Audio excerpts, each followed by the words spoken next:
and dear Swarnalata Tripathi Madam. I welcome you all to this third day of the Upanishad Prashna Upanishad series. Today is the last question will be answered and discussed. And to begin with the discussion, I want to recite a verse or mantra from Upanishad, particularly from Isha Upanishad, that is Ishavasyam idam sarvam jat kinchitam jagatyam jagat tena tyaktena bhunjitha ma gruddha kasyachit dhanam. Why?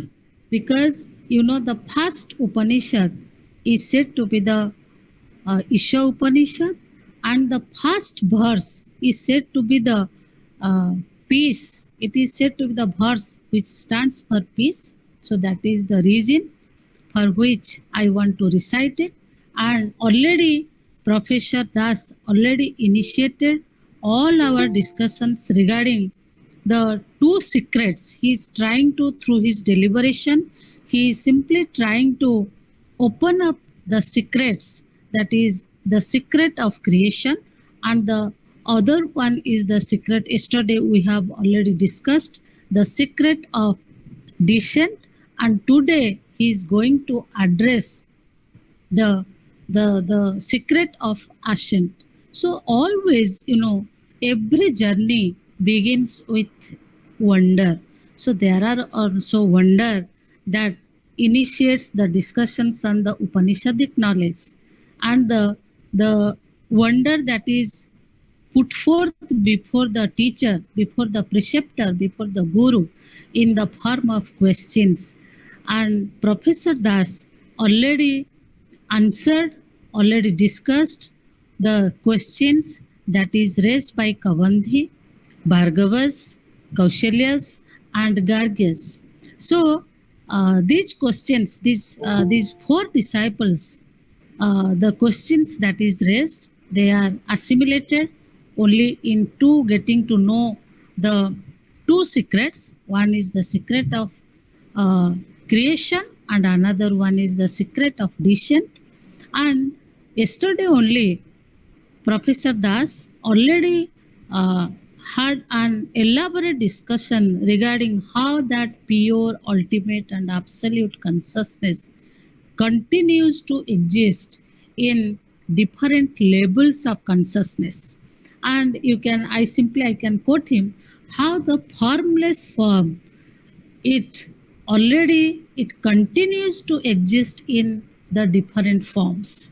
So today the topic for his deliberation is the secret of ascent. Now I request Professor Das, uh, request him to through his deliberation, he is definitely going to open up the secret of ascent. So with this, I welcome Professor Pramod Kumar Das to address on the topic. Professor Das, please.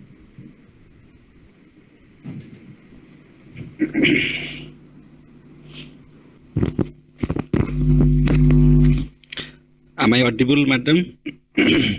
हाँ sir, हाँ sir, आगे. Respected Dr. Kalyani madam, very esteemed participants of this session.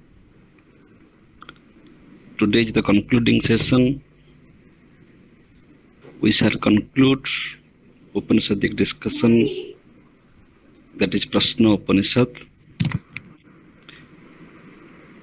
We summarized the entire Upanishad, Prashna Upanishad,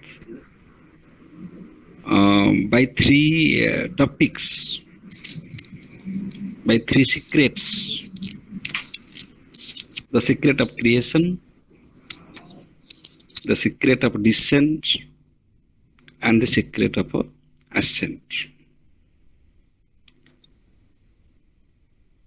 In the course of our discussion about the secret of creation, we very honestly discussed that topic, that process of creation, from both the standpoints of physics and metaphysics, science and metaphysics. So far as science is concerned, science does not believe in metaphysics. Science believes in the natural laws, the natural process, and the natural evolution. And out of this scientific way of explaining the facts, explaining the process, science declares that there are two elements which are responsible for all types of changes, all types of modifications, all growth and decay. These two principles are matter and energy.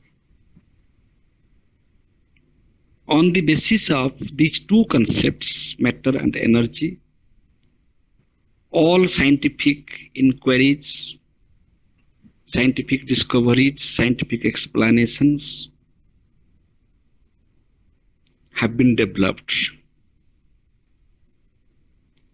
Similarly, in the Upanishads,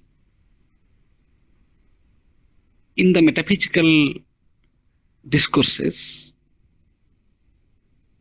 we have the same concept that the entire creation is possible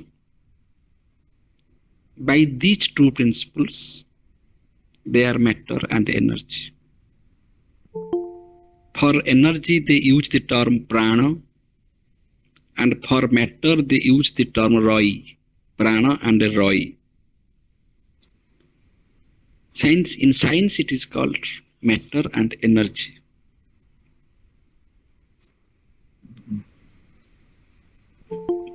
But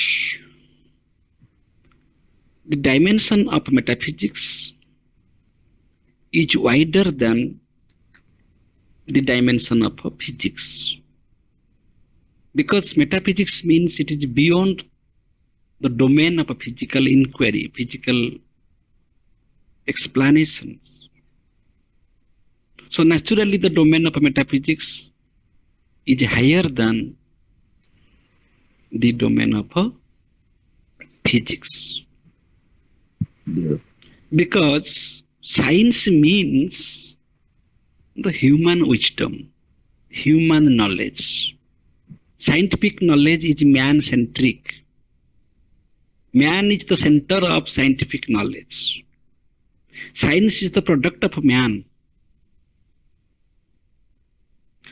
Therefore, science has become a second order activity. It is second order because it is the creation of a human mind. It begins from human mind and it ends with the human mind. But so far as Paravidya is concerned, so far as the science of the absolute is concerned, so far we discuss about the science of the beyond. When we seek the beyond, when we travel the beyond, when we try to land on the beyond, then we have to leave, we have to reject the ladder of science, because through the ladder of science, we cannot uplift ourselves, we cannot land on the land of metaphysics. So for landing on metaphysical realization, metaphysical understanding, man should transcend man. The realization of a metaphysics is not man-centric.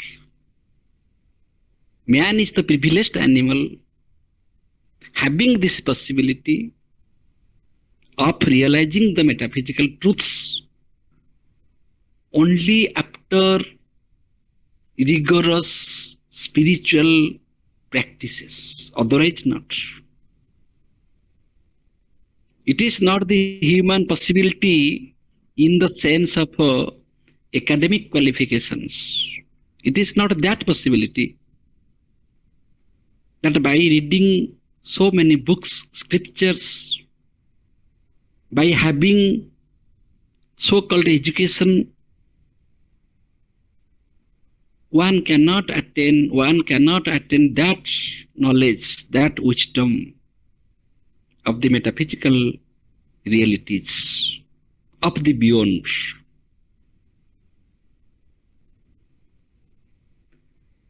To know the ultimate truth, to know the secret of the truth, here one has to become. So here knowing is possible by becoming, and becoming is possible by knowing. So knowing and becoming, they go hand in hand. But in the domain of science, knowing is not becoming. Knowing means gathering informations, accumulating data, synthesizing so many ideas, concepts, following certain analytical methods, believing perception, doing demonstration, experimentation. These are the scientific way of knowing. But none of these can help us to become the truth. The scientist in the laboratory does not become air, does not become water, does not become the gas, does not become the instrument. The scientist remains scientist after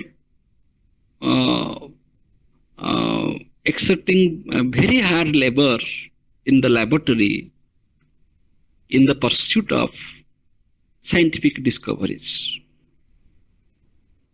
But here we have guarantee, here we ensure that in our department of the metaphysics, one becomes the truth by knowing the truth. So this is the department of becoming. Science is the department of knowing. If you want to know something, then you go to the department of science. If you want to become something, then you go to the department of philosophy, Darshan Shastra. Because here you have to see the truth. You have to experience the truth. You have to become the truth.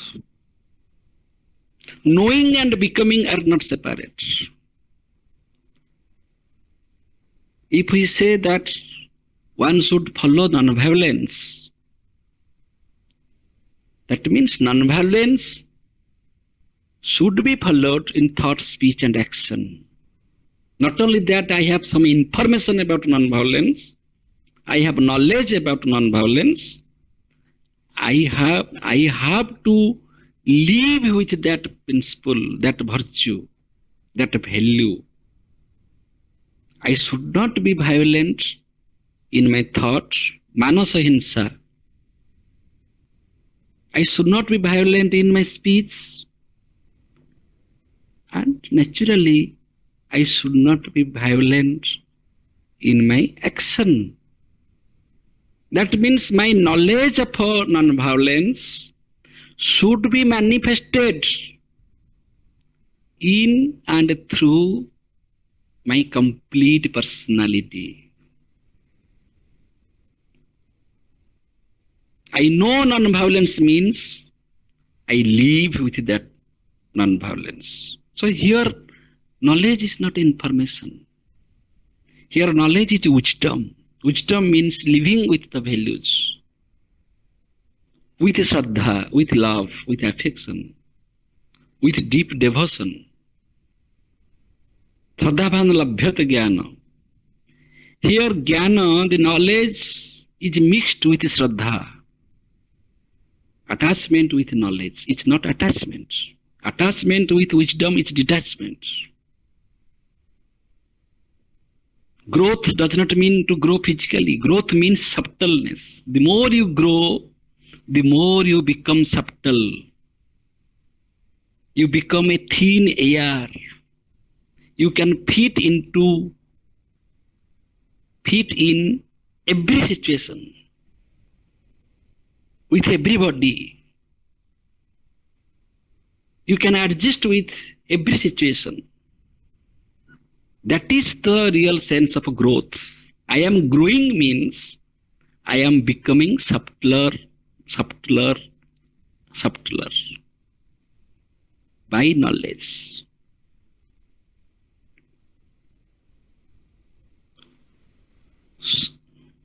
Therefore, why this world is wonderful?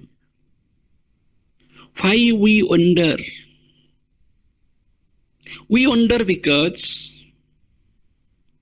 we experience the rotation of everything at every time and also in the given intervals. For example, I was a child. I experienced my development, my growth, my changes.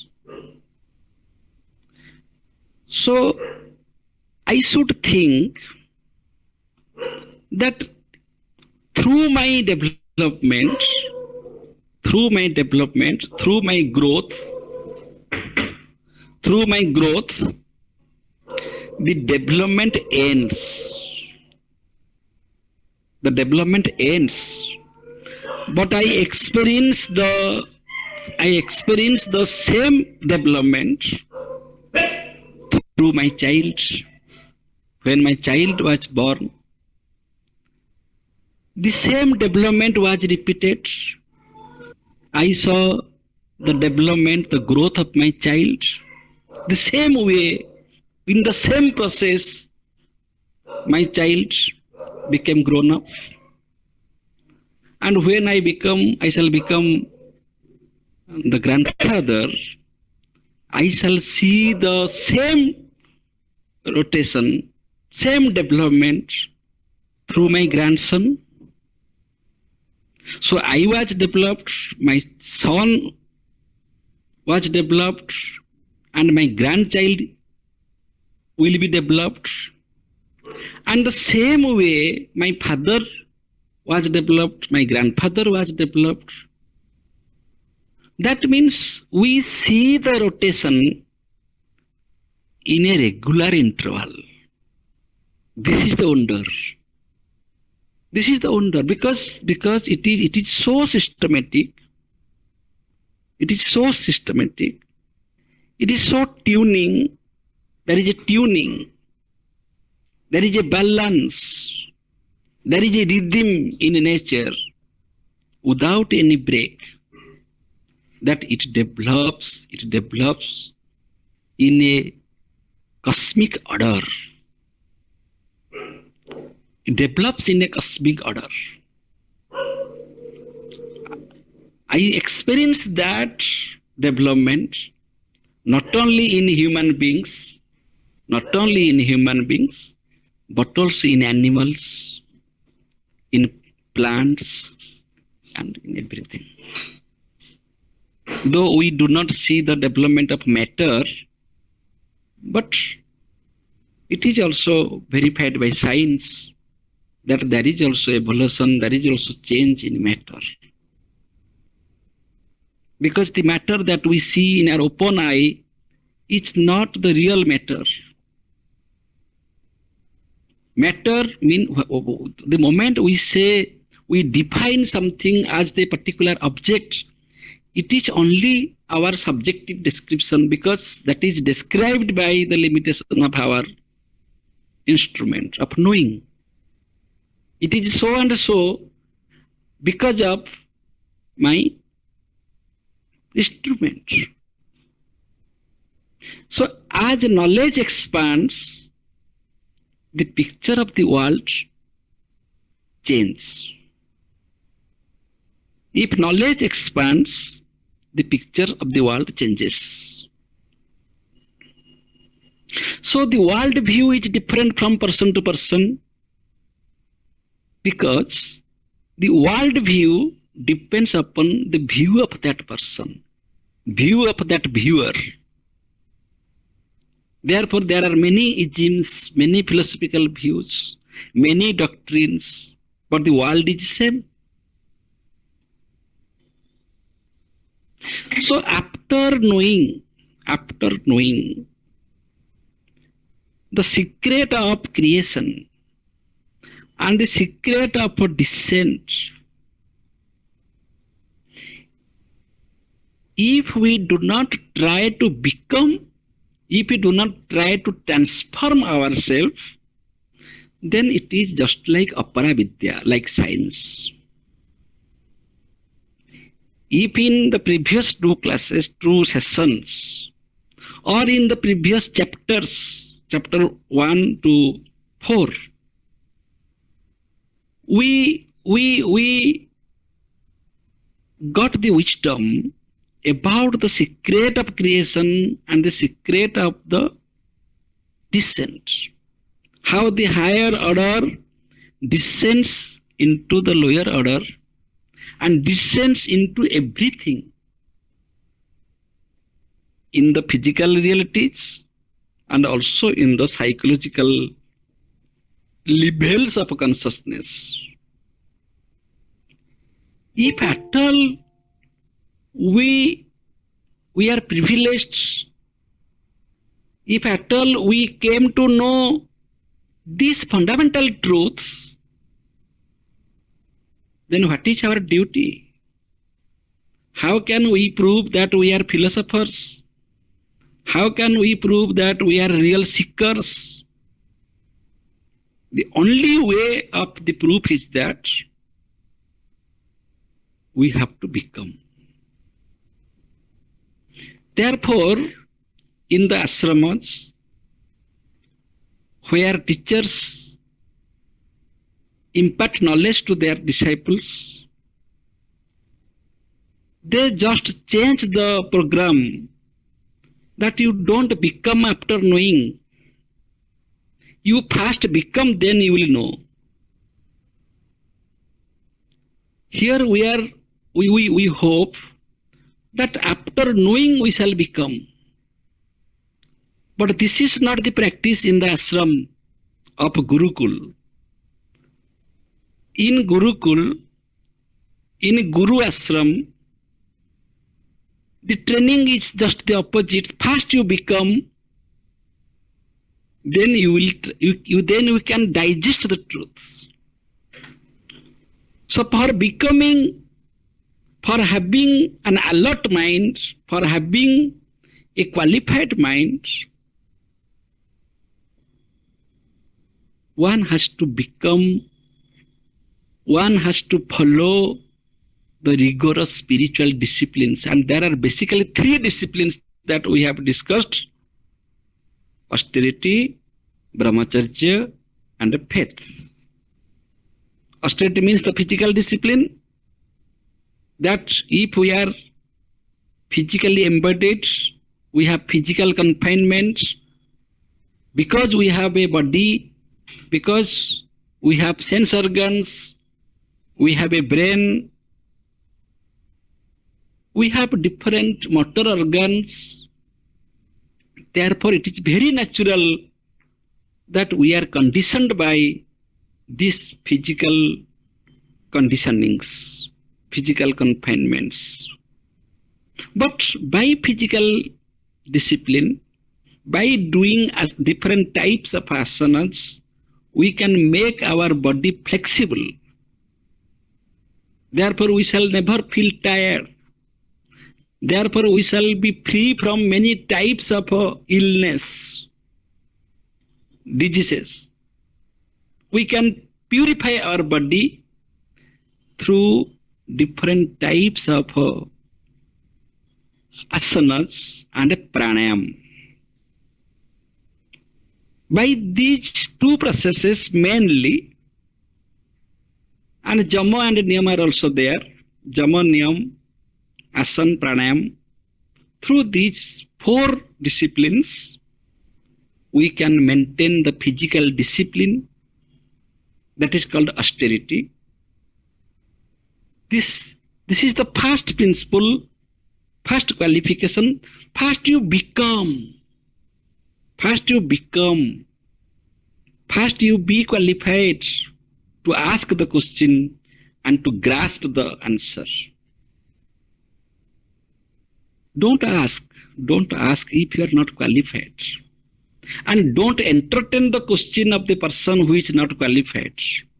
Because we don't have time for this nonsense. If somebody is asking the question, we should understand what is the intention of his that person behind his question. What is his intention? Whether he is really a jigyasu, whether he is really a seeker. If he is not a seeker, if he really does not want to know something, then we should not spoil our time. We should not waste our time. It does not matter how many people are present in a webinar, how many people are listening. It does not matter. Suppose there are 50 participants, but nobody is listening. All are doing their personal works. Because the video is off, what they are doing we don't know. But if 5 people are listening carefully, they are watching regularly, even if 2 persons, 2 seekers are watching this program regularly, they have a genuine interest to know something, then this speech or the wisdom or any effort for learning or teaching, that becomes meaningful. Because we don't believe in number, we believe in the real effort. By speaking something, by speaking something, we are making ourselves. So this is a factory, this is a department. Here, whatever you do, by doing that you become. So we are building up our personality. We are filling up the emptiness of our mind by wisdom, by this personal effort. It does not matter how many people are attending or they are listening. Rather, those who do not have interest, they should not attend. They should not join.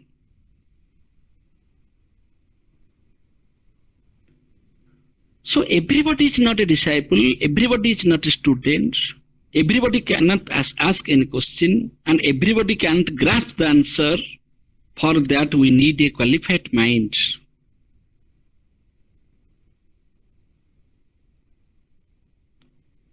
So, in Gurukul, in ashramas, the training is just opposite. Teachers train the students, first you become, then you can know. And if you know, then you have to become. Knowing and not becoming is a contradiction.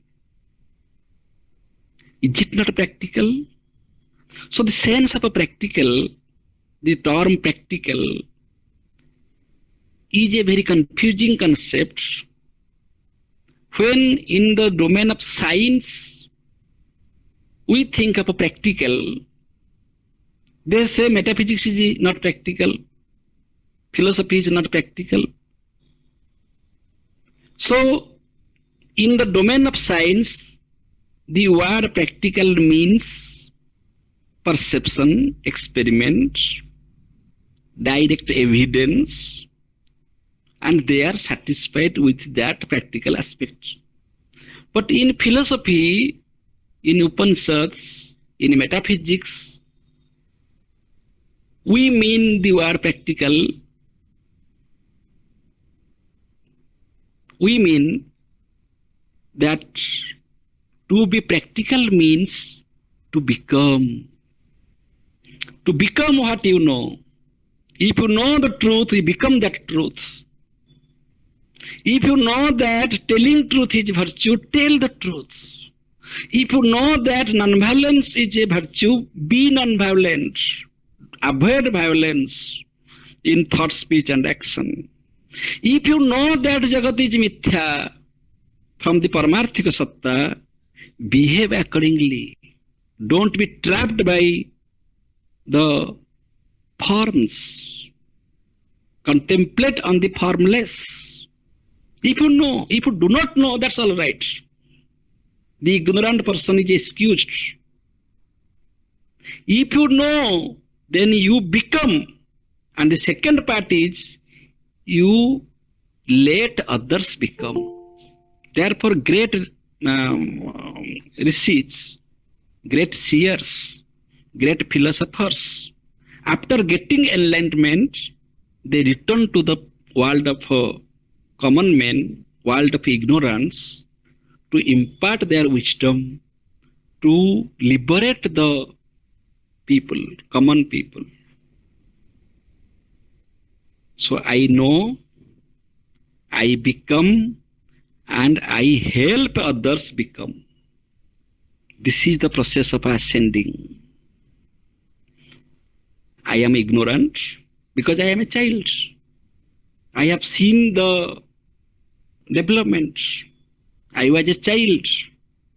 I was satisfied with a doll, and I was unhappy. I was not happy with the doll of my brother. I demand that that doll should be mine. I was satisfied in my world of fancy, imagination, dream. But the moment I wake up, I become mature in body and mind. I realized, oh, that was a doll. Now we give the doll to our child. And our child will transfer the same doll to his child. So the doll is transferred from generation to generation according to the position of the status of ignorance. And the doll is meant as a doll for the person of wisdom. So there is a point of ignorance. I don't know. Then I know. Then I become. Then I help others to become. This is the duty of a teacher. Every teacher is teaching their students, means they help the students to become a great personality. Therefore, teacher is the source of all personalities. Teacher is the source of the society. Teacher is the source of all departments, all types of human beings. Be a doctor, be an IAS officer, be a police officer. All are created by a teacher. All are created from a classroom. And this is the duty of a teacher, that I should become and I should let others become. Live and let live. Become and let become. This is the process of ascending. Ignorance, knowledge, becoming, and let others to become. If at all we understand in the previous 4 chapters that this is the status of creation, this is the status of the secret of descent, If we came to understand that this world is relative, everything is subject to change, and there is an unchanging entity behind all changes, then in the 5th and 6th chapter, we have to become that truth. We have to start ascending. We have to ascend to reach that higher state, because we understood. It is a human possibility because man can understand. Man can understand his own limitations, and man is therefore not satisfied with his limitations. There is an appetite for wisdom from the beginning, though we accept or do not accept, though we admit or don't admit, there is an inner appetite for wisdom. Because at the core we are infinite, therefore we cannot be satisfied with anything finite. The infinite cannot be satisfied with the finite. I may be satisfied with the finite for a period of time, in a particular space. For sometimes we may compromise with finiteness. But because I am infinite at the core, there will be an inner urge. There will be an appetite to have the experience of that infinite. Something is there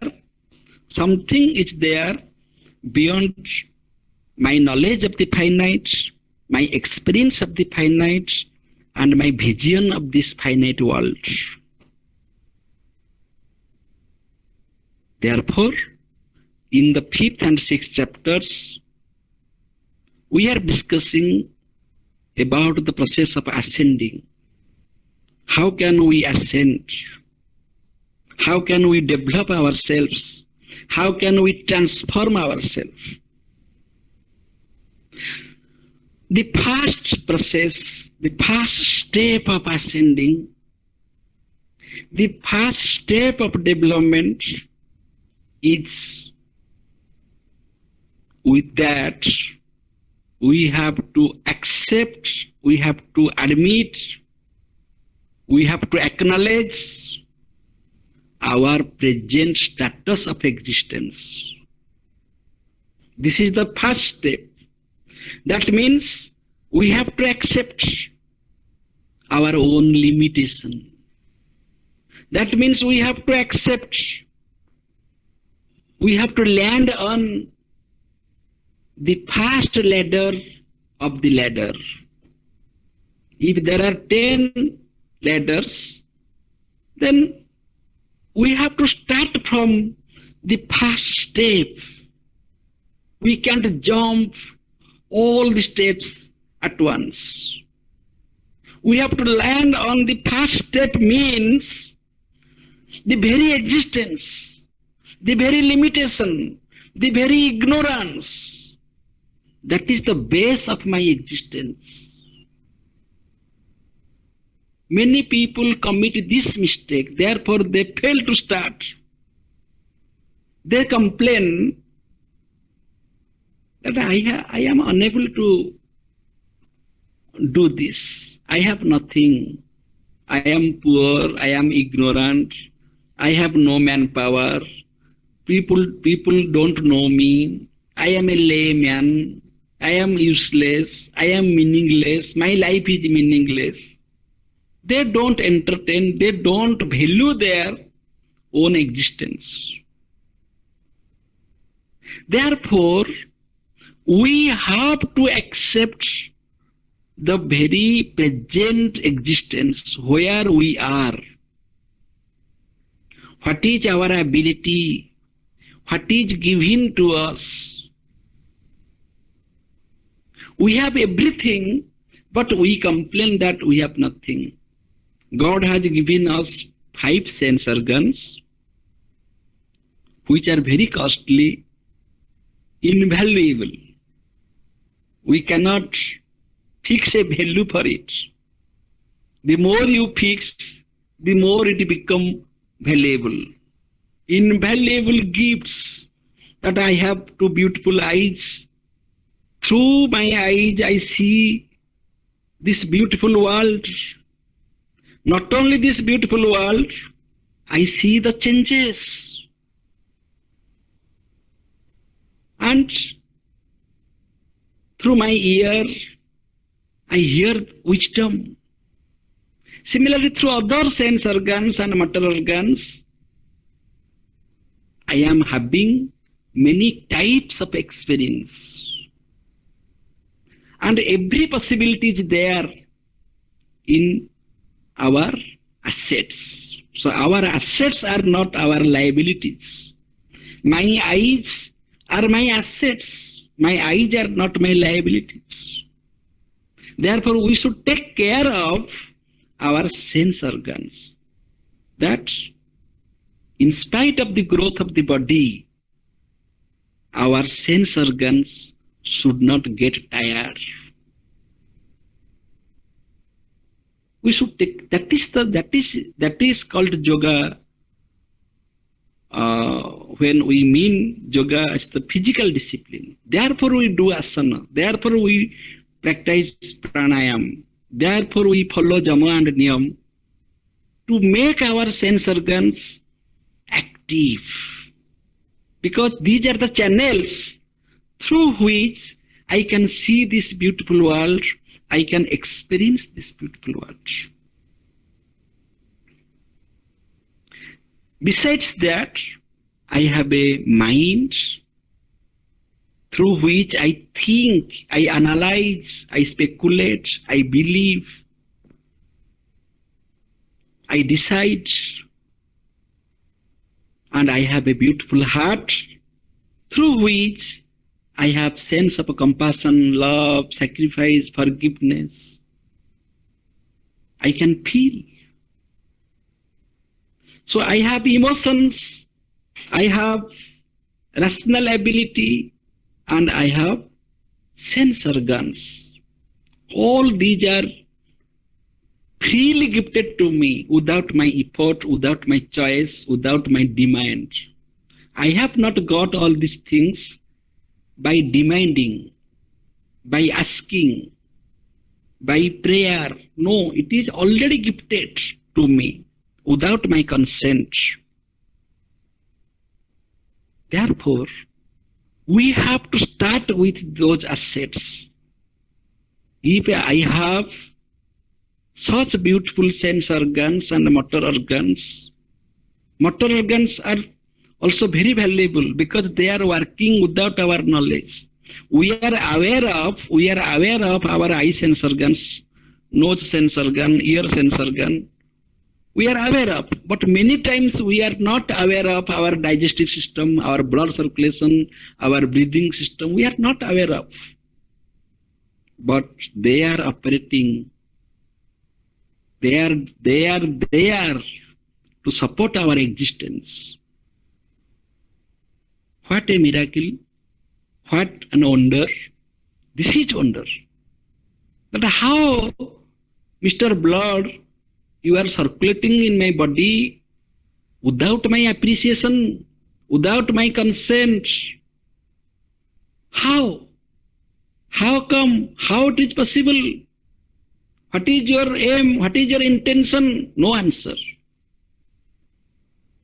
Blood does not wait for any appreciation from anybody to circulate. And it circulates through the millions of channels. It is also a miracle. It is also a wonder. Similarly, the wonder of mind is, if it is properly channelized, if we can give a direction, if we can guide our mind, if we can train our mind, then this mind can be expanded. Manora Vistara. This mind can be expanded. The mind can transcend, mind can go beyond the contradictions, beyond the logical limits. This is the wonder of mind. The wonder of mind is that mind binds and mind liberates. This is Ascharya. This is wonder. Mind binds and mind liberates. This is the wonder. How it is possible? The same mind binds me and the same mind can liberate me. Just change your thought. Just change your perspectives. Just change your ideas. Therefore, the greatest declaration of the Upanishad is that as you think, so you become. As you think, so you become. So to become something, you have to start with thinking. If you think that you are a hero, you shall become a hero. One day. Hero, by hero we don't mean that a very handsome person. Hero means you should have heroic attitude. If you think that you are a coward, you are a coward. If you think that you are a thief, you are a thief. If you think that you are liberated, you are liberated. If you think that you are trapped, you are trapped. The moment you came to realize, the moment you thought that I am in Maya, I am in Maya. The moment you think that you are in Maya, you are not in Maya. The moment you think that you are in Maya, you are in illusion, you are not in illusion. You are in illusion so far as you do not know that you are in illusion. The moment you know that you are in illusion, you are not in illusion. The moment you know that you are angry, you are not angry. The moment you know that you are emotional, you are beyond your emotional stature. You are not emotional. We are emotional because we are trapped by our emotional tendency. Because we are emotional means we do not know that we are emotional. If we know that I am now emotional, that's good. I know what I am. Therefore, this is the wonder of mind, that mind can transform. Mind helps us transform from the lower level of consciousness to the higher level of consciousness. This is a human possibility. Therefore, human beings are divinized. We are divinized. We are not only rational, we are divine. We are divine because the higher possibilities are possible with us. We can expand our mind by controlling mind. The thoughtful mind can become thoughtless because every thought is a form. So we can be free from our thoughts, free from our forms of thought, and we can concentrate on the formless mind or thoughtless mind, and that is the purpose of meditation. So mere understanding the truth is not enough. Mere knowledge of the truth is not enough. Mere giving lectures on truth is not enough. Mere giving discourses on truth is not enough. If we do not become that truth, then that is useless. That is useless. It is mere nonsense. No means you have to become. There is no need of certificate. The best certificate is, I realize the truth.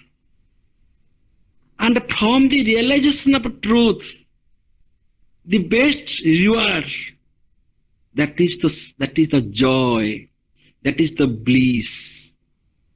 The moment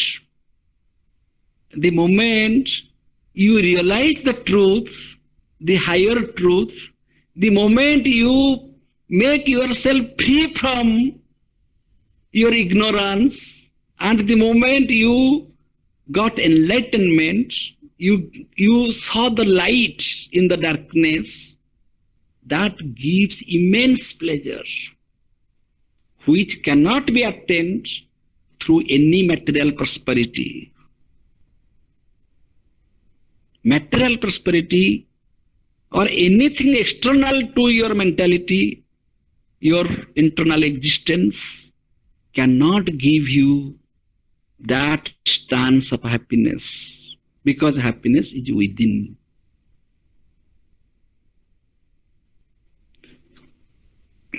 If I am egocentric, it is very natural that I am egocentric, because the first step of ascending is that I have to acknowledge my limitation. So my limitation is my ego. From the childhood, I am dealing with my ego. I am making compromises with my ego. I am very much acquainted with my ego. I am trying to satisfy my ego. And I impose my ego on others. And when I become successful, by imposing, I think I am successful. When I fail, I think I fail. So the failure and success, that is the failure and success of my ego, which are mere illusions. If ego is illusion, there is no such ego in reality. It is our self-creation. It is the creation of ignorance.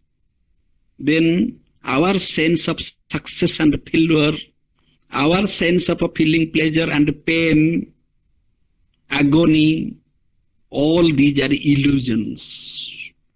If somebody says that he is happy, then we should smile. We should think that the person is in illusion. Next morning we shall see the same person is claiming that I am unhappy. That means happiness and unhappiness, pleasure and pain, if they are conditioned by anything external to our internal existence, that will be changed. If our happiness is dependent on the external object, then that will not sustain with us. That will not be long lasting. Therefore, we have to search for the true happiness, real happiness. Sachidananda, that bliss, which Ananda is not destroyed, is not fluctuated by any empirical conditions. If I am really happy, if I am really satisfied, if I am really detached, then no external object, no external situation can make me unhappy. But in order to attain that happiness, we have to acknowledge the very present status of our existence. If I am poor, I accept. If I am dull, I accept. If I am handicapped, I accept. If I am parentless, I have no father and mother, I accept. I accept the world. I accept my circumstance. If I don't have many sense organs, if I am blind, I accept. Many great philosophers, thinkers, persons, they have become great men only because they have accepted their childhood situations, limitations. You think of Abdul Kalam or many great personalities. They have accepted their childhood situation. Therefore, they have become great. They have to struggle. They have to work hard. So the first step of ascending is we have to accept the sense of acceptance.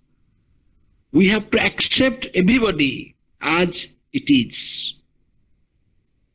We don't want to impose our ego, our likes, dislikes on others. Just accept.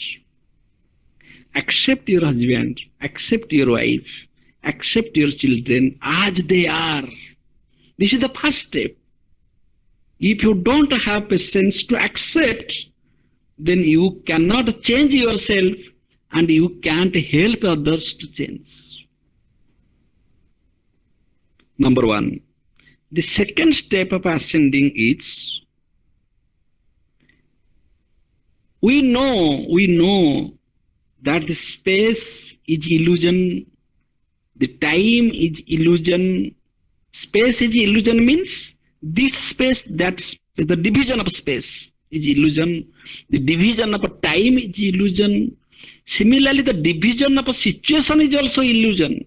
We know. But we have to accept that division of space, that division of time, that division of situation, because we have to live in this practical world.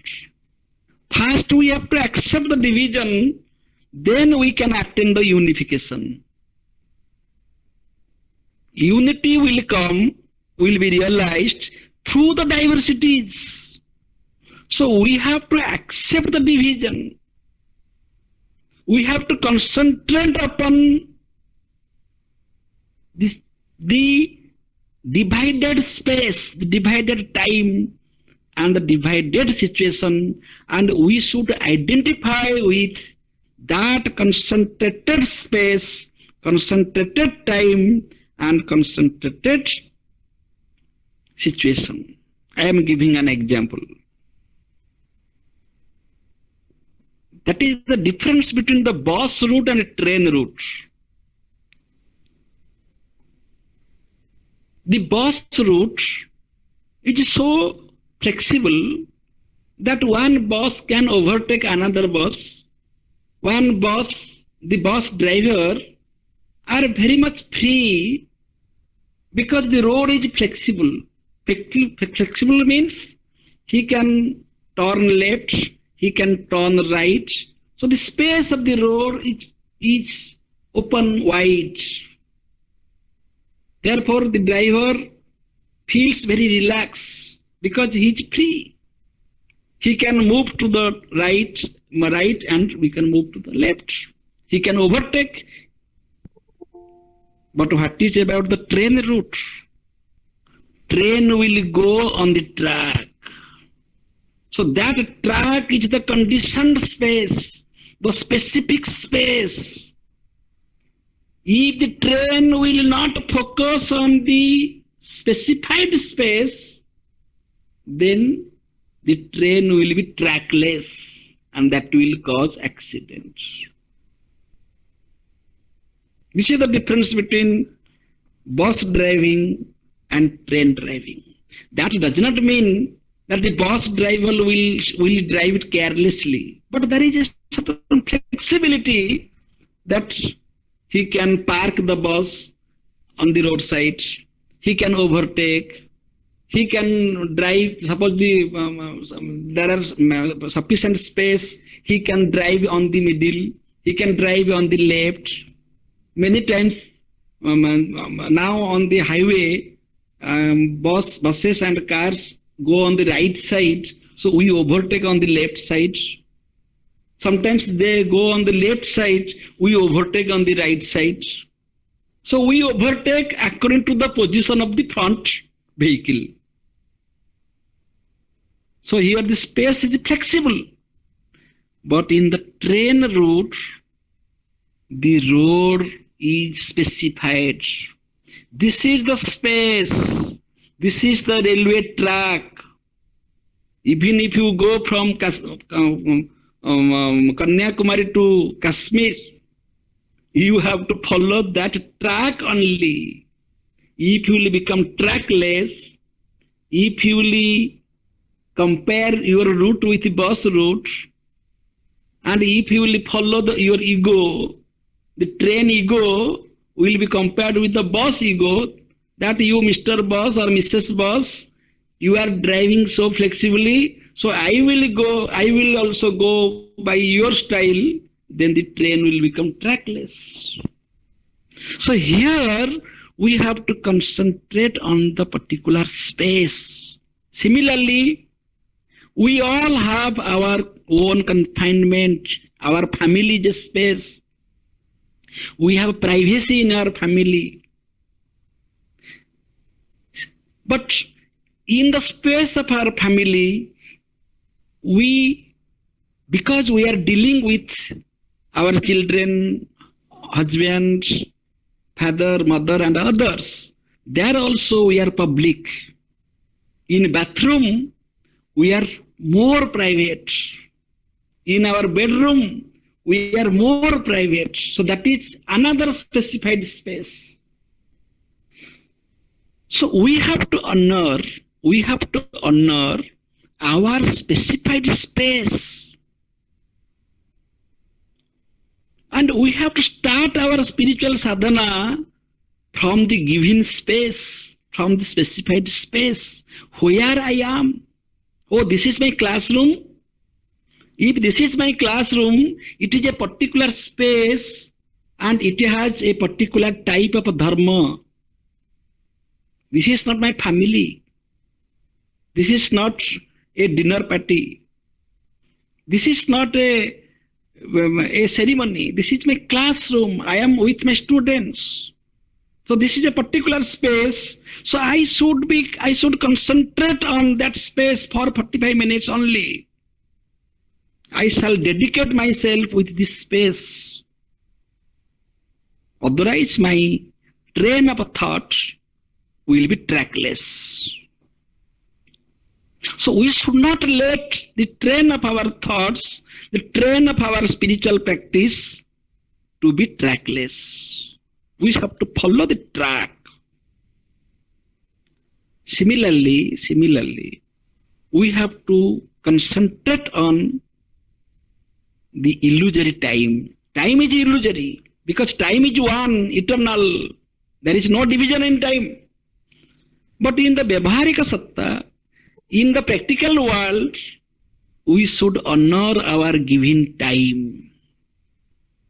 I am giving an example. In the same railway track, the train can change the track by the help of the lineman. There is a lineman in the station who will change the track. There is a big handle. So by pushing or pulling, by using that handle, the track will be sided and that will be connected with the other track, and the innocent train who has no control to change the track, that depends upon the mind of that lineman. That lineman who is a servant, government servant, he is doing his duty, he will change the track, so the train will change, the train can change the track. That is a particular time. That is a particular time. That is a beautiful story. It is not a story, it is a fact. And that man got award from railway ministry. At the time of changing the track, the train is coming. Imagine the situation. The train is coming with high speed. The lineman is there to change the track. That is a particular time. In that particular time, if the track is not changed, then the train will be trackless. And at that particular time, a snake is ready to bite. Because it's very natural that snakes are available on the railway track. Accidentally, there was a snake, and the snake is ready to bite that lineman, and the lineman is ready to change the track because the train is coming. What shall he do?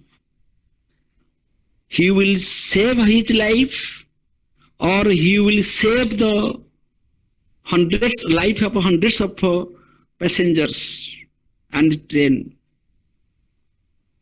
Train is the property, and there are 500 or 700 passengers in the train. The train will be derailed, and there will be a big accident if the track will not be changed. But the snake is ready to bite. So that is a very crucial time, the specific time, and the decision depends upon the mind of that lineman. He is free to take decision because everything will be considered good or bad after the incident. But at that moment, that man is free to escape his life or to take risk of his life because he has a duty to change the track. He changed the track, in fact, taking the risk of life. Fortunately, the snake does not bite. The snake slept away. The snake slipped away.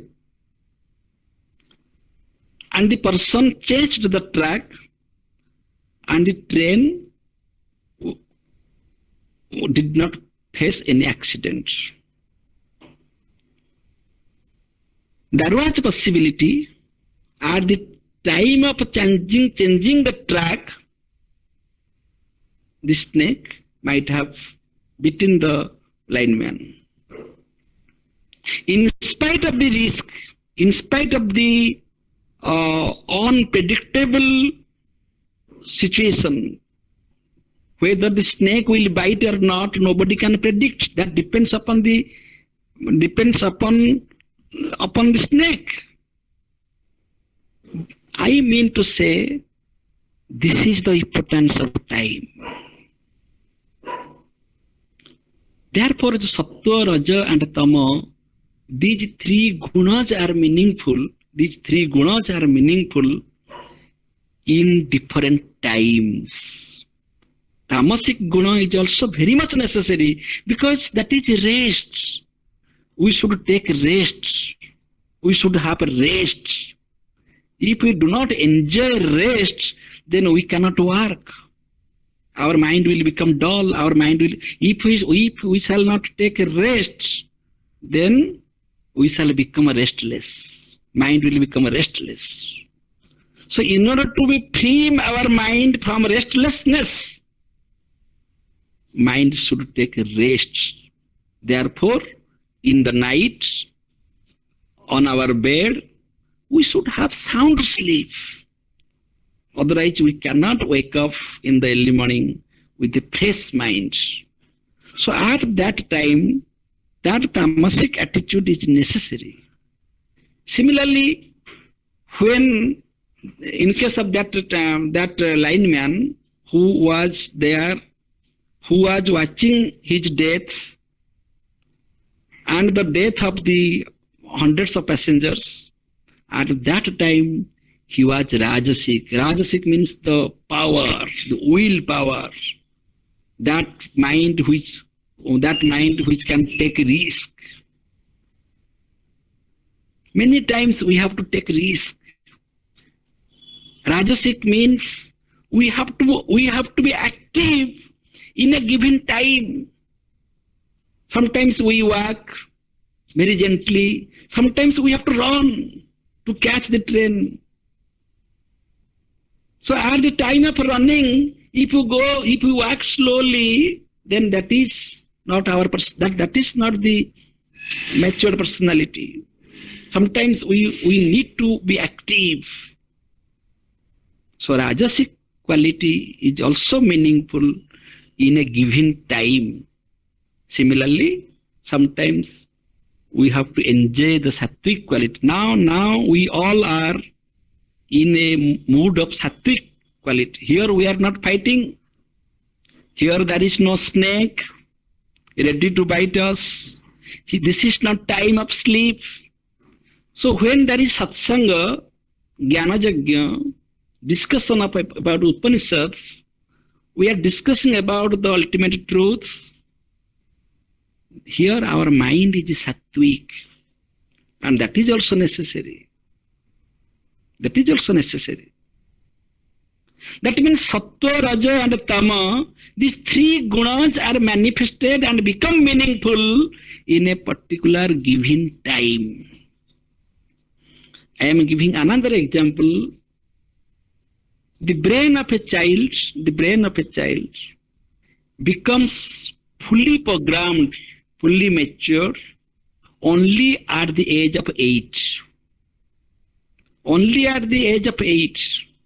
That means the period of the childhood from year 1 to 8 is very, very important for the parents to take care of the growth of the minds, the mind of the child.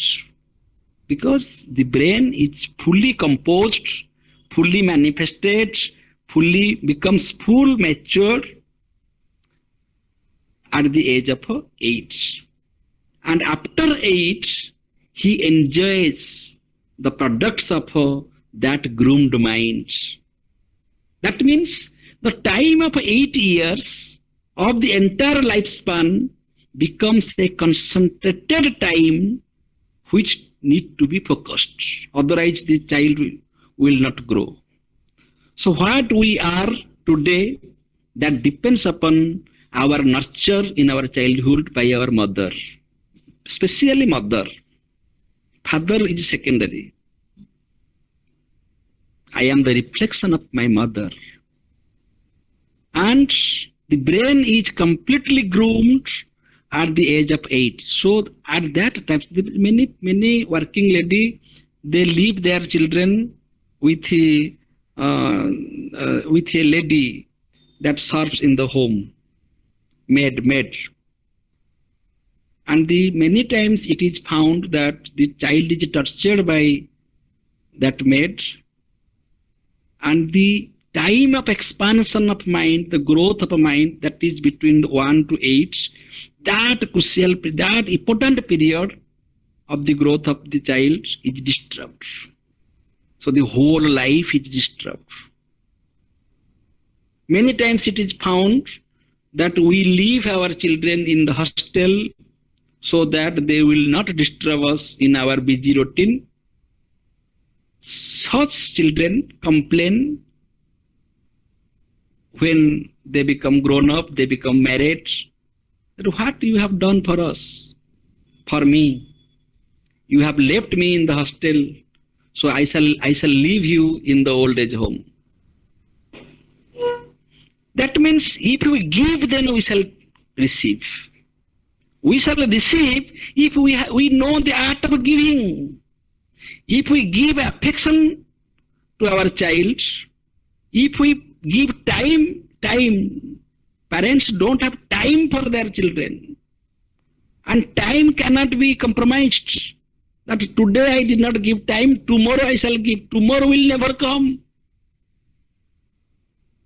So that means the specific time is important.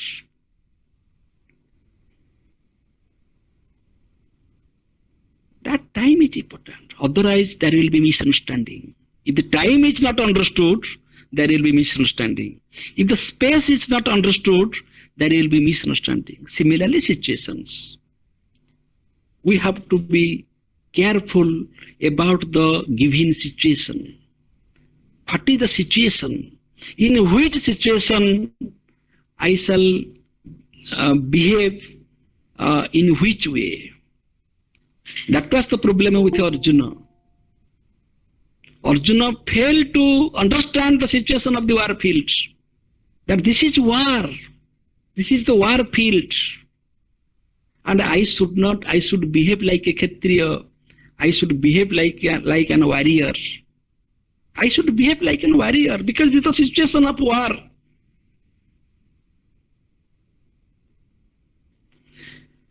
So regarding situation, there are so many examples. Suppose we are angry and we are angry for the proper cause, the right cause, that the child has not come to home in the right time. He is late. We are angry. So it is natural that we shall scold our child, we shall give punishment, or we shall ask him. But we should have that maturity of mind, we should have that understanding that we can change our mindset. If we think that the child has returned home with a heavy mood, something has happened to him without our knowledge, then we have to change our mind. We should ask, what happened to you? What is your position? What is your situation? We have to change our mind. We should not be biased by our preoccupied thoughts, our fond beliefs, our tendencies, our vasanas, our pre-decisions. We should be ready ever to ascend, to change, to go beyond. So the second step is, the first one is we have to acknowledge our limitations. The second step is we have to accept the relativity of time, relativity of space, and the relativity of a situation. We have to accept, we have to go through. If we live in this physical world, we have to abide by the natural laws of physics. If we say that everything is Brahman, then this electric wire is also Brahman, and I touch that electric wire, then I shall die. Because where I am living in this physical world. So we have to live according to the laws of physics. That is the second step of ascending. Otherwise we can't ascend.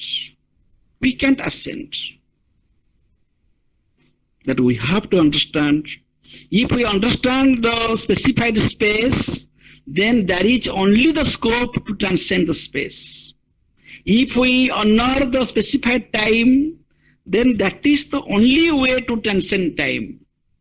If we honor the specified situation, then that is the only possibility of transcending that situation or all situations. With this introduction, we shall start our talk today. I spoke total 1 hour for this introduction. Now I shall speak only 10 minutes about chapter 5 and 6. Now what I shall say that one can understand, because this was the background for understanding the secret of ascending. Then what is the real meaning of ascending? What is said in the Upanishads? We have already discussed that we have 3 stages, 3 levels of experience, 3 levels of consciousness. One is the waking state, the other is the dream state, and the other is the dreamless sleep state. We have to acknowledge all these 3 states. As we acknowledge a specified time, specified space, specified situation, we shall apply that principle now on the real status of our existence, that we find ourselves in the state of waking, in the state of now we are discussing the deeper truth. Now really the talk starts. We have three states so far as the empirical world is concerned. Actually, there are four steps, but the last step is pure consciousness, that is Turiya. Other three states belong to this empirical world, the spectacle world. Waking, dream, and dreamless sleep. The person who is trapped,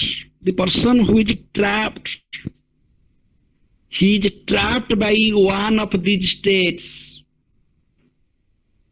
Suppose waking is a state, but waking is not the final state.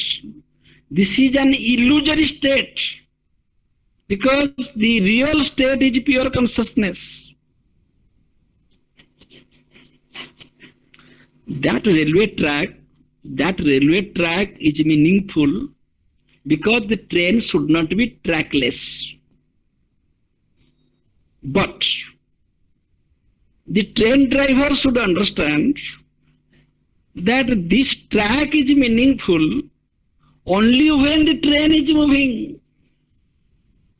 When the train reached at the station and the driver left the train, and when the driver is at home, this driver should not dream the track. That in the dream I am moving my train, I am driving my train, and I am moving on this particular track. Now I am become trackless, and the train faced the accident, and many people died. No, these are all imagination. Train journey is over, the track is also over, the line man is over, everything is over. But the track is meaningful when the train is moving. Similarly, every specified time is meaningful for that specified time only. That specified time becomes meaningless in the next moment.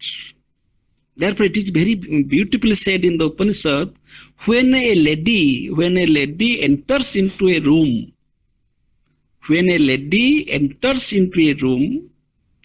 she enters with a form. She cannot enter being formless. Suppose a lady enters into this room, she will enter in the form of a wife, or in the form of a mother, or in the form of any relation, and she will behave accordingly. That depends upon who are there in the room. If in the room there is the husband, then she will enter into the room like the form of a wife. If there are children in the room, then she will enter into the room in the form of a mother.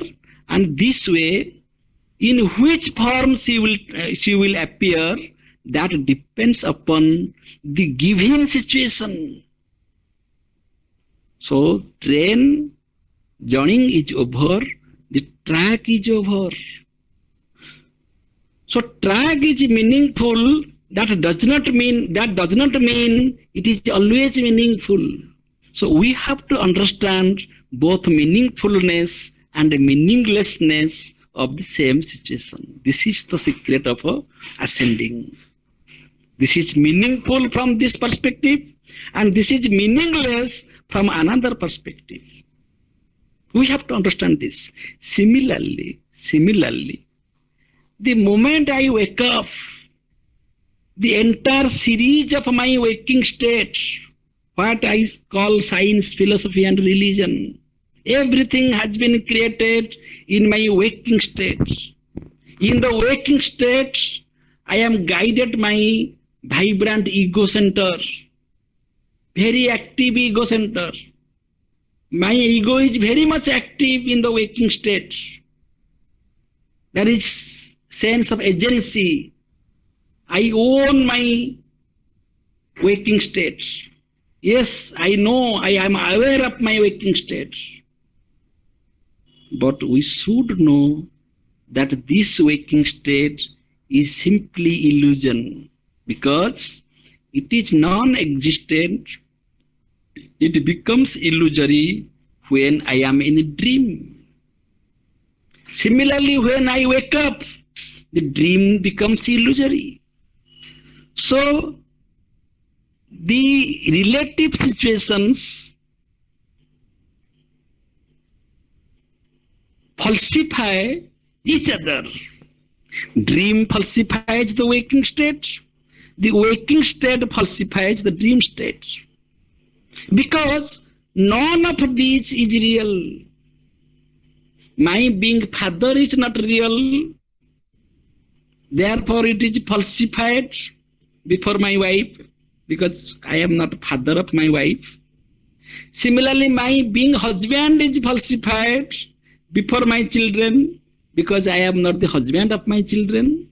So my being husband and my being father and my being teacher, my being son are all meaningful in a given situation, and at the same time they are all meaningless when the situations change. Similarly, I have to acknowledge that yes, this waking state is meaningful, and at the same time the waking state is also meaningless.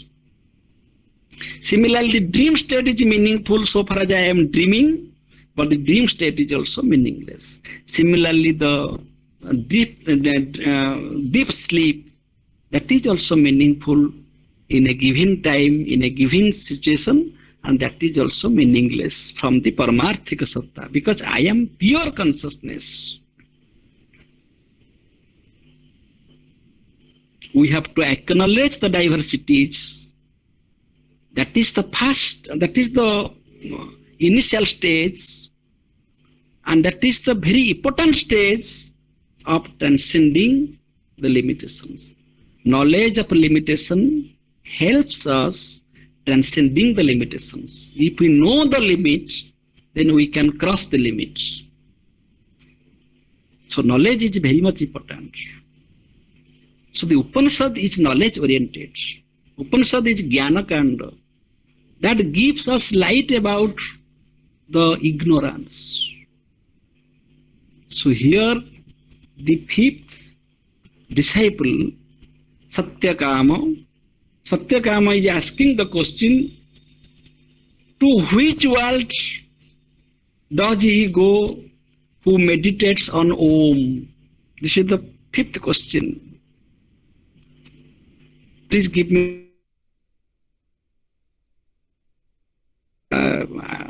explain these two questions.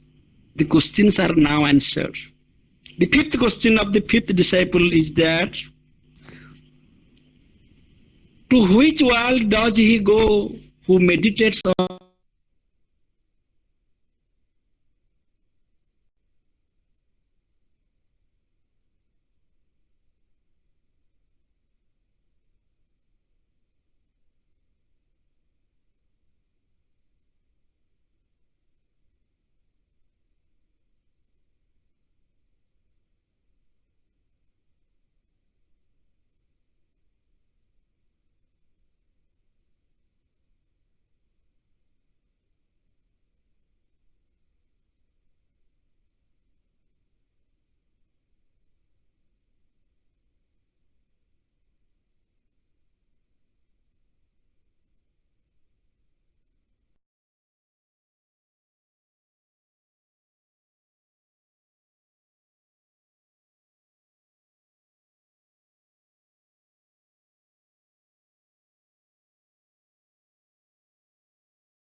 That is waking, dream, and deep sleep separately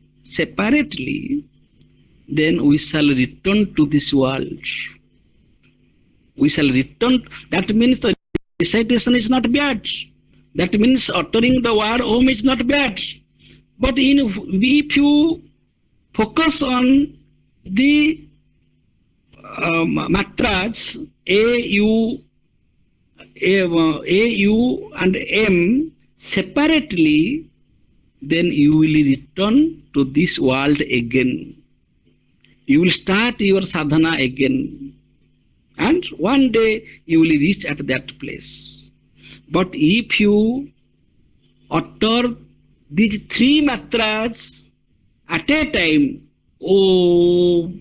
at a time, then you will be liberated. You will be liberated. What is its real meaning? The real meaning is that if you focus on the waking state, you will be in bondage. If you focus on dream, you are in bondage. If you focus on deep sleep, you will be in bondage. You will return to this world, and you will transform slowly. But if you are conscious about these three states, that I am not the waker, I am not the dreamer, I am not the sleeper, I am the witness of these three A-U-M, creation, sustenance and destruction. If I am looking into the whole process of creation and destruction, that it is whole process of development, whole process of modification. If I am conscious that I am undergoing these three states of consciousness, three levels of consciousness, then I can be liberated. That being in the form, one should not be trapped by the form. Being in the form, one should not be trapped by the form. Therefore, it is prescribed by the great seers, always recite the syllable Om, only to have the upasana, the devotion, bhakti, for this secret of ascent, that I am not A, I am not U, I am not M, I am all these three, and I am not any of them. I acknowledge A, I acknowledge U, I acknowledge M, but I am free from A, free from U, free from M. I am in the waking state, but I am free from it. I am in the dream state, I am free from it. I am in the sleep state, but I am free from it, because I am that pure consciousness. Then the sixth disciple is asking the question that we understood all these 5 questions asked by my 5 friends. They have asked very beautiful questions. Now please answer me the last query, last question. Where this hero exists? Where this Purusha exists? Where this pure consciousness, pure Purusha exists? Where is its address? Where that Purusha is located? Please expose that mystery. Please give that wisdom. As Arjuna asked Lord Krishna in the Bhagavad Gita to show the Vishwarupa, where really you are, what is your real Rupa, what is your real manifestation? To the answer of this question, this teacher says that the very Purusha, the very self, that Brahma is nowhere, it is within you.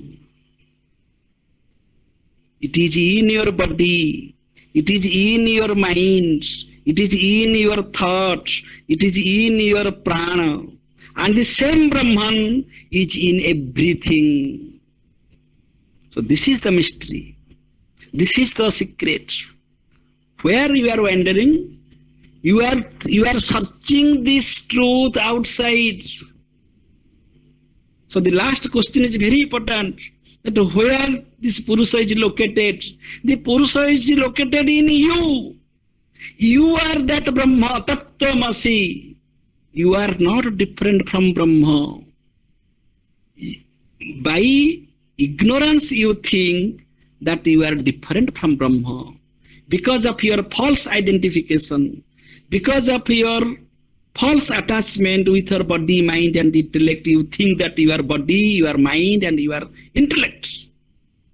But you are that Brahma, Tattvamasi. I am that Brahma, Aham Brahmasmi. And Sarva Khalvidam Brahma, the everything is Brahma. So that Brahma is the macrocosmic entity and also the microcosmic entity. That is the smaller than the smallest and that is the bigger than the biggest. That very source is not foreign to you. It is not outside of you. It is your very own existence. It is very your own consciousness. It is very your own bliss or ananda. You are that Sachitananda. You imagine the situation when the student is endowed with this wisdom from his teacher, that you are Brahman, you are that light, you are that source of wisdom, you are blissful, you are that source of ananda, you are that Brahma. I am not appreciating you, I am not praising you, I am telling you the secret of that truth. This is the highest truth that one should know, one should reveal himself in himself. Please reveal yourself in yourself. Please find yourself in yourself. Please know that yourself is the Supreme Self. You are that Brahma. You are that consciousness. Thank you.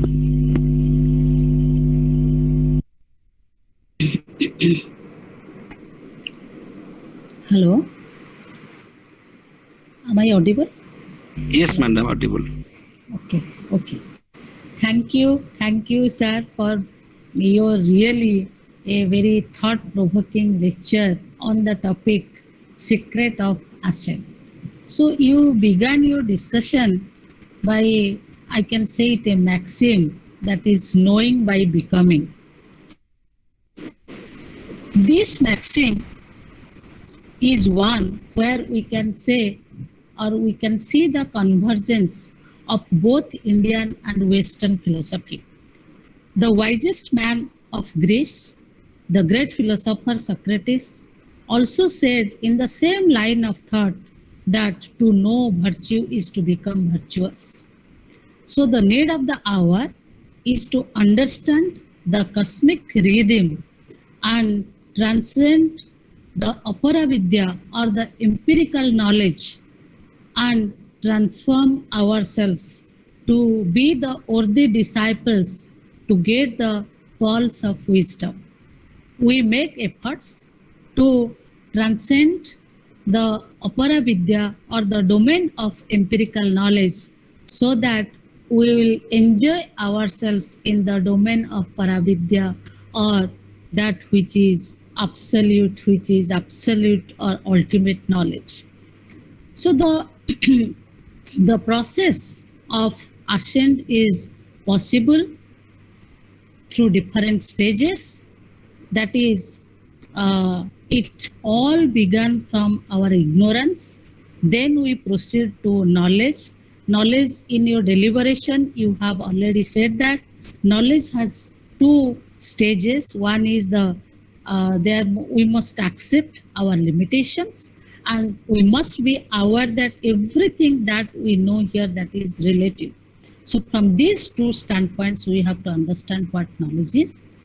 Then from knowledge, we proceed to becoming, and again, it does not stop here. Then we proceed to help others in their becoming. So here we can say that this knowledge, that is, or the process of ascent is not at all complete if we say that it is not put into practice In Upanishadic knowledge, we can say it to be nididhyasana. Simply Sravana is not enough. Manana is equally not enough if it is not put into practice. So it is not mere knowledge, it is not mere theory, because we know that mere theory is no theory at all if it is not put into practice. Similarly, a practice is not a practice proper if it is not backed up by a theory. So here you give a very beautiful amalgamation of both theory and practice. So again, the process of Ascent, it is not complete if it will not help others to to reach to the level of their highest state. So it needs, when we have knowledge, it helps us in expanding ourselves. You have already very beautifully you said that there is Vistara, and Vistara is that state which will not keep us idle. If Bistara is that state which cannot but act, which cannot but help others, so automatically Seva will flow from it. So Bistara, you can say that Bistara is expressed in Seva. And that is also, you can say that we help others very beautifully. Buddha also said that be a light to yourself, Atmadeepa Bhava. That means, but here in the process of Ascent, you say that we should not limit ourselves within ourselves, with ourselves, rather we help others to reach to that highest step. So the creed should be live and let live. This should be the principle of our life. So here you can say that who is going to help us in reaching to that highest state, which again you also give many and many examples to elaborate this point, where you very emphatically asserted that there is the need of a teacher who helps the students, because the all the Prasna Upanishad began with the wonder of the disciples. So we need the help of a teacher, or a, you can say that, or the teacher. The teacher, in other words, we say guru. Guru is one who will simply moves us from darkness to enlightenment. And finally, there will be, if one will pass through all these stages, different stages in the process of ascent, then finally there will be happiness, or you can say that there will be bliss, which is within ourselves, that we have to realize, which is not without. So there is no need to search for happiness or bliss in the external world, in the external object.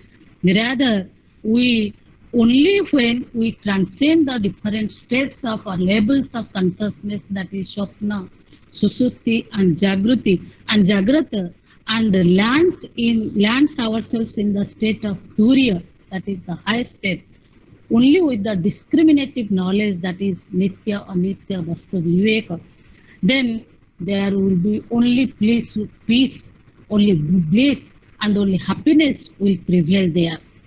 So the result will be of Loka Kalyana, or you can say that collective well-being. So the secret of Ascent, you can say, is not only to get liberation for oneself only, for person concerned only, rather it lies in helping others to get that highest state. And I can conclude that the secret of all secrets lies in knowing the secret of Ascent. Thank you very much, sir, for your very beautifully, very elaborately, and very in a very clear-cut way and in a very systematic way, just eliminating all our, or just clarifying all our queries and doubts. With this, I again thank you, Professor Das, and I welcome the participants to make it a very lively discussion, so that again we can learn more. So I see Om Narayan sir is there, Pragya is there, and if you have any queries, Please unmute yourself and ask the questions directly. Please proceed. Hello, Om sir. Please give your Yes, observations. yes. Okay. Okay. Okay. Namaskar, madam, and namaskar, everybody. First of all, I wish to thank Professor Das for another nice lecture. As you said, you should have time for your children too. And today being Ganesh Chaturthi, I have to give to my time to my family. That's why I'm late joining this. But still, from the last portions, actually that was the lecture, 10 minutes. The introduction was probably I was not there. From the last portion and from the synopsis, what I could get, and from my own looking into the entire scheme of what Professor Das has said. Now, two things. One, in the last class, he was talking of the descent and now the process of ascent. Now, if you look into the philosophy of Sri Aurobindo, the process of descent and the process of ascent, they occur simultaneously. Okay, now, this is number one. And the descent and the ascent, as we see in Prashna Upanishad, what sort of descent and ascent do you find in Prashna Upanishad, and how far it comes in parity with what Sri Aurobindo has said, or whether it is completely different? Now, the second part of my question, rather the observation, is the last class you said that in order that pure consciousness, the pure consciousness cannot stay in vacuum. It has to be explicit, and that's why the pure consciousness, in order to be explicit, there is a multifold world, and in each part, and in every creation, we have that consciousness. So that is the descent wherein pure consciousness has to express itself in the manifold world. Well, now once that pure consciousness is expressed, now you talk of then accent. So I find a difference between the conceptions that you see in Aurobindo and Prashna Upanishad, because there is a descent that has taken place and then an accent. Now, in this accent again, one more question that comes to my mind. What is again the real purpose, the entire real purpose? Why? Well, in the last class you have said there is a purpose of this descent, because the pure consciousness has to be known through the manifold world. But today you talked of ascent, okay, and during that you said, ascent is required in order to become again that pure consciousness. So this entire cyclic process, what we see in Prashna Upanishad is a cyclic process wherein there is a descent and also an ascent. So there is a cyclic process. But that sort of cyclic process, I don't think we find in Sri Aurobindo. How do you see this, sir?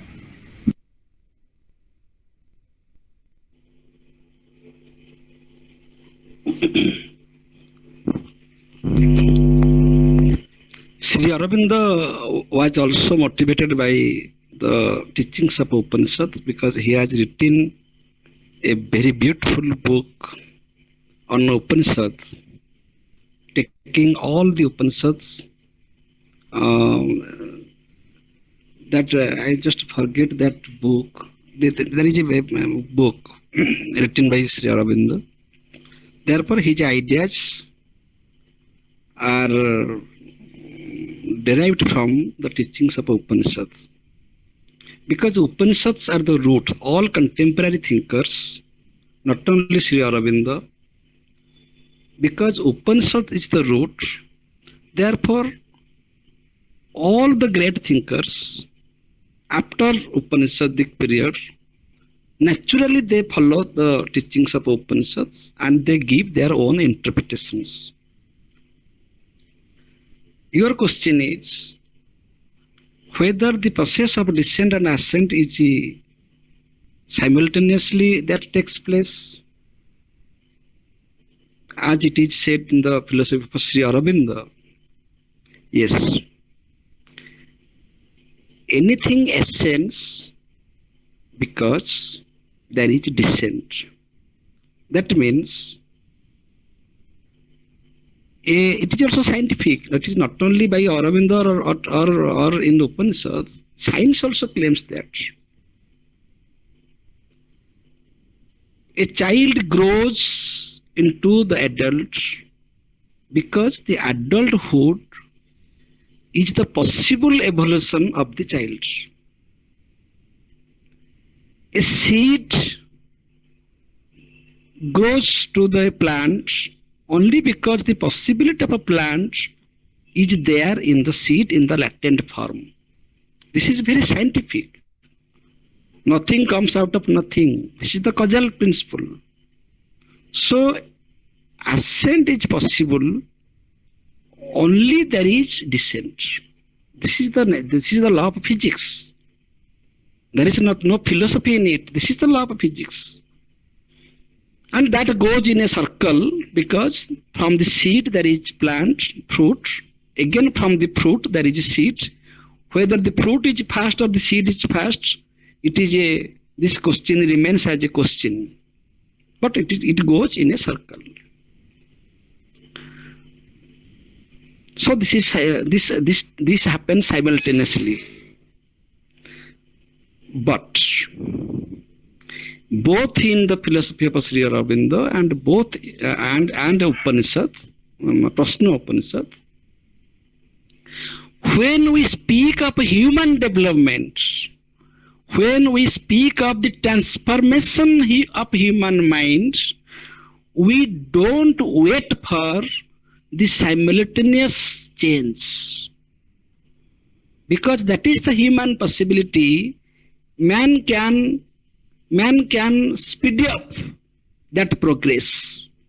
Because of the rational ability, man can have vivek jnana, what is nitya, what is anitya.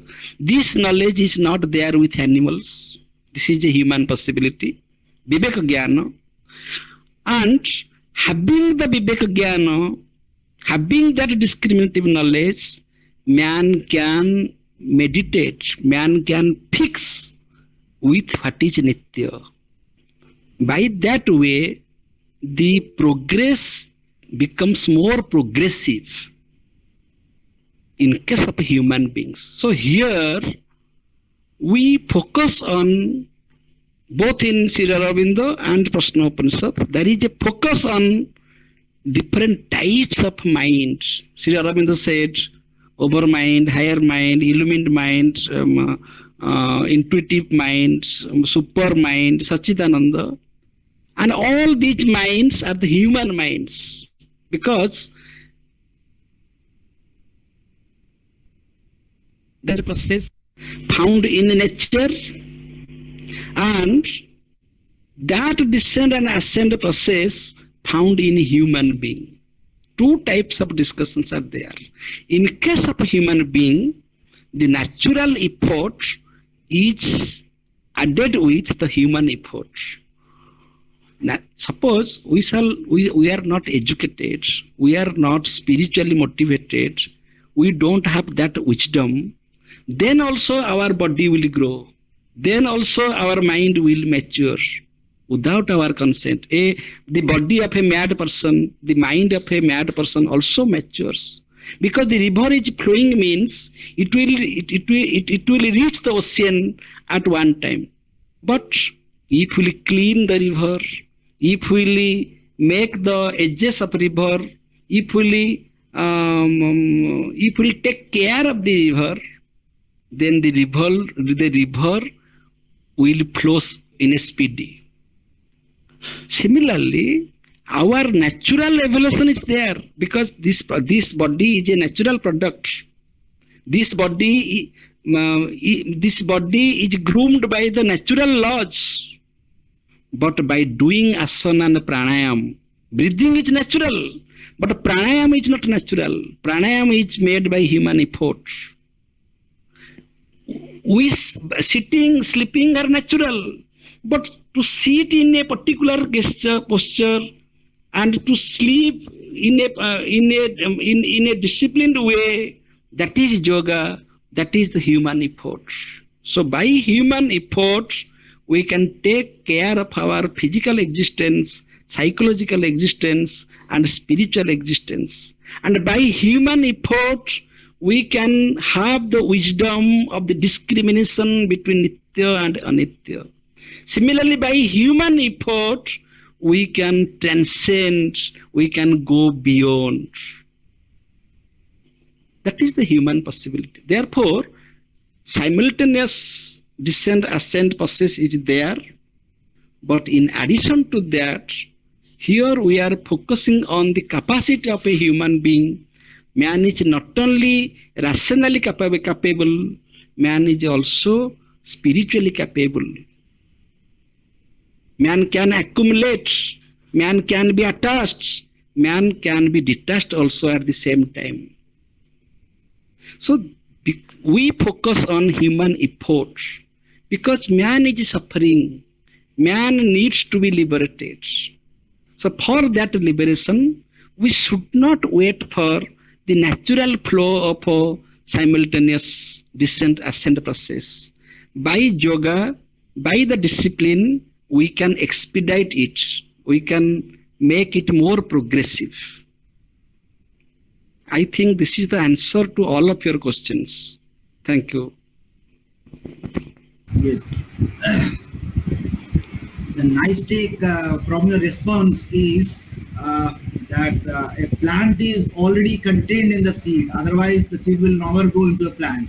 And similarly, the other example you have given is the manhood is contained in a child. Otherwise, the child will never grow into a man. So, very nice explanation. That means the process of descent is primary.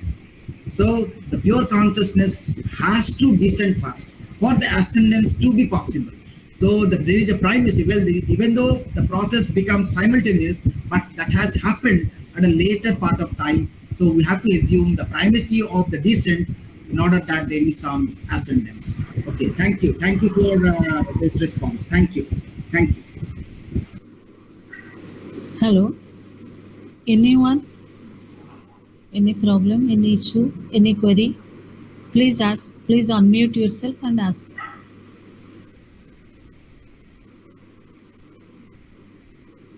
One more thing. Well, I have not attended the earlier class. Well, earlier lectures.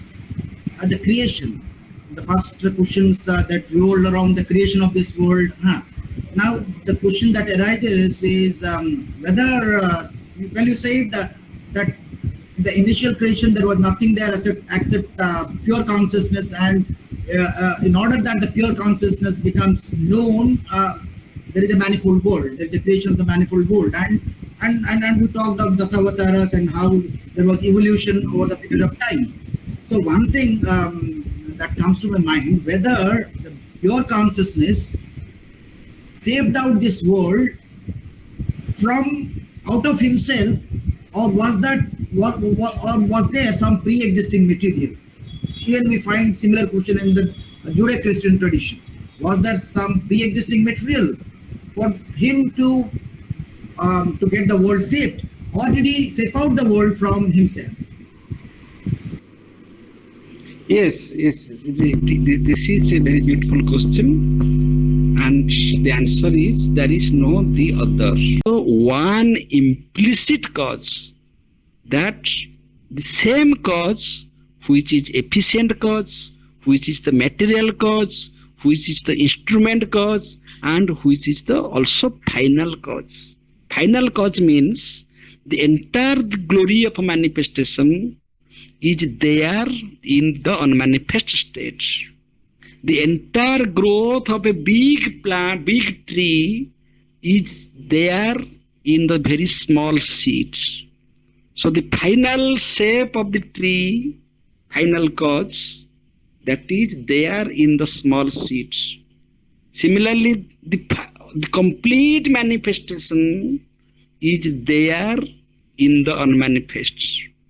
And that unmanifest has become many by dividing himself, by destroying himself. And being destroyed, that source is not destroyed. being destroyed, that source is not destroyed. So, the Brahman, the pure consciousness, or the ultimate entity himself is the material cause. Ekam Bahusami. From that source, from my source, I have become many. There are so many examples. I told the mother is the same person, that lady is the same person who plays different roles in family, but she knows that what she is. She is neither mother, she is neither my wife, she is she. Similarly, we are playing with different forms out of our own source. Myself is becoming the father. Myself is becoming the husband. I am the source of my forms. And I have to understand that I am not identified with this form. So the material cause, efficient cause, instrument cause, and the final cause, all are one cause. That means anything you call explicit, that is there in the implicit form. So the outer world is the explicit manifestation of that implicit cause. So, so there is no other, there is no second. Okay, thank you. So prior to the beginning of this creation, as we see in the Advaitic tradition, there is only one reality, and that is nothing but the pure consciousness, and everything is implicit in it. All the forms of causes that you have listed out, they are all there. Now, the subsequent question that comes to my mind is, why did two things come to my mind? Are we still evolving to higher forms? You see, yesterday I also was pointing to that the pure consciousness had expressed himself in the Matsya Rupa at the beginning, and slowly there is an evolution. Are we still evolving, or you are evolving and there is an attempt to even ascendance? But that's the point I want to make. Are we still evolving? If we are still evolving, what sort of evolution? Whether we are evolving in the platform from that source, still evolving downwards and also making an ascent upwards. How do you say this? Whether the evolution is still going on? Yes. Are we still evolving? The answer is yes. This yes is a scientific yes and also a metaphysical yes. Because in science also it is claimed, and generally also we experience by our common sense, that every cell of our body is getting changed in 4 months. All the cells, you are a new person in 4 months or 6 months, I forget, but in a particular interval of time, all the cells of your body has been changed. We have to accept this from the scientific standpoint. From the common sense standpoint, one should not have any doubt that he is evolving, because we see the evolution from our childhood in the physical shape, in the psychological shape, and also in the spiritual shape. Physical shape, it is experienced that I am evolving because I was a very small child. My body has been grown up. Psychologically, we experience that what I failed to understand in the childhood. You're talking of ascent. I'm talking of descent from this form to another form, like the way from Matsya, Varaha, Kurma, Narasimha, and from dwarf, that is Vamana, and now the human form. Are we still evolving in that series? You are talking of ascent. I'm not talking of ascent. And spirit, you are making a progress to the spirit and to move to become one. That is again ascent. I'm not talking of ascent. I'm talking of that evolution downwards. Downwards. You are talking of ascent. You speak of evolution or involution? I'm talking of evolution. Still evolution. Evolution means ascent. Descent means involution. No, no, no, Something, no, no. something is involved. No, no, I am talking of with the you say it. If you go by the theory of evolution, okay. So from the lower forms, we have higher and higher forms have come down, and at present we think we are the highest form. And I am talking of a possibility of a still higher form. So that sort of evolution is it going on? Well, you are talking of yes, another process also. There is an accent also. So I am talking of that evolution, the scientific evolution from man to some other thing.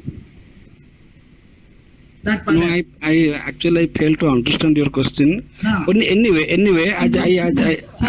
is the madam, human please, being, no, no, madam, is the please. human being the highest form? Actually, sir kହୁchundi, sir wants to ask the question that whether the human being can be evolved to another form of another higher form. But I just want to hit so that the discussion can continue. We may be evolved, we may be the highest creation or highest creature, but still we lack in many ways. Still we are imperfect in many ways. So there will be this way we can discuss. I just hinted at some point. Okay, carry on, sir. Pramod sir, please. You got your answer from madam or Can No, I yes, add? okay. Still there is a possibility of still higher form that she said. Well, we don't know. We can Sir, never guarantee sir, that. Om sir, Srabani Yes, ma'am. madam wants to say Yes. Carry something. on, madam. Carry on, madam. Actually, scientifically, what I have studied, macroevolution has already been taken place. That we are the Homo sapiens and sapiens. Still, we are having microevolutions. That sir was telling the cell divisions and different types of mutations. Those are which we are facing to, nowadays. These are all microevolutions. But we have now in a developed stage that science is admitting, but however it is relative. We have to see whether anything new will take place or not. But now it is admitted that we are developed in micro evolutions, but macro evolution has been completed till date, but micro evolution is going on. Thank you, sir. thank you, thank you. Thank you, Sravani madam, for your addition. Thank you. Okay. Anyone have any query or we'll just wind up? Hello? Anyone wants to ask any question, any query?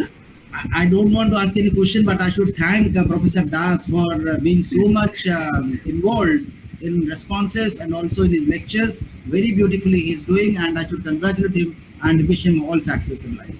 And we hope for more and more lectures from him. Very nicely he is responding. And also Thank I you. am I am grateful. I am grateful to Kalyani madam for giving very beautiful synopsis after my talk. I am grateful for understanding me, for realizing my thoughts. Really, we are grateful to Dr. Sadangi madam, Kalyani madam. Thank you, thank you. Thank you, Thank you, Om madam. sir, for your very analytical observations. Thank you. So that we discuss more. Thank you for your sparing very qualitative time with us. Now I request Swarnalata Tripathi madam to offer the vote of thanks. Swarna madam, please carry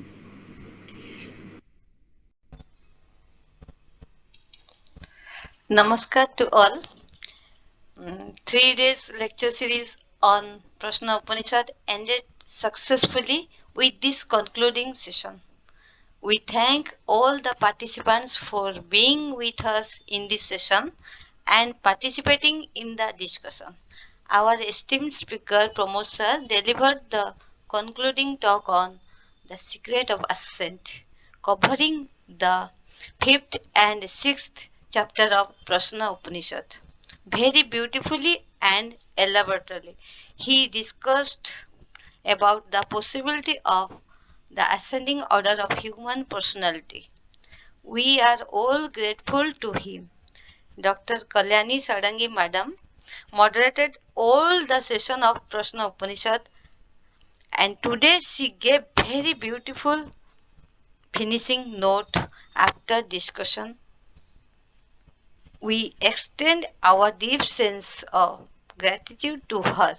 With these words, I request all of you to attend tomorrow the Gita lecture on the topic the Supreme Spirit and Cosmic Illusion from the 15th chapter of the Bhagavad Gita. That is Purushottama Yoga. Thank you all. Dhanyavad. Pranam. Thank you, Swarna Madam, for your uh, being present with us for the last 3 days regarding the discussion on Prashna Upanishad. And I am very thankful to all of you, all the participants, for being with us and for being their participation in interactive sessions. And thank you, Professor Das, for synopsizing in a very precise way, just in three by concising it only in three secrets. The entire Prashna Upanishad is discussed in this platform. Thank you all. Thank you. Stay blessed and good night. Thank you. I thank the entire team for Yes. doing this. Thank you all. Thank you all. Somebody is asking, Abha madam is asking whether the video recording is there or not. Yes, madam, it is recorded and it will be uploaded in YouTube. So you can go through. Okay, So thank you. Thank you, madam. Kalyani madam. Thank you, Dr. Rao. Dr. Rao, we shall meet tomorrow. Okay. We shall meet tomorrow. Madam, I request you to attend tomorrow's session because Okay, that is okay. Purushottama Yoga. It's very, very important yoga of Bhagavad Gita. Sir. Very important chapter. And Thank you. the topic is the Supreme Spirit and Cosmic Illusion. That means Brahman and Maya. The Sir. topic is a very beautiful topic. Thank you, madam. Thank you. Now the meeting is closed. Thank you.